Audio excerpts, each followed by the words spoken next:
শুভ মিষ্টি সকালে শুভেচ্ছা আমার সকল বন্ধুকে। তো বন্ধুরা দেখো, এই যে বাপের বাড়ি আমি চলে এসেছি। তো এখন এখানে এসে মাই রান্না বান্না করছে সকালে। তো দেখো আমি কি করছি। আমি এই আলু ভাজছি। সকালে কালকের ভাত আছে, তো বেশ জল ঢেলে আলু ভাজা দিয়ে ভাত খাবো, গরমও পড়ে গেছে।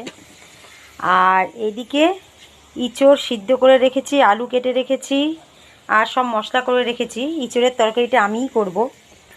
আর মা করে রেখে দিয়েছে দেখো, ডাঁটা দিয়ে একটা নিরামিষ তরকারি, আর এটা হচ্ছে বাটা মাছের ঝোল। তো আমাদের দুপুরের রান্নাবান্নাগুলো এতটুকুই।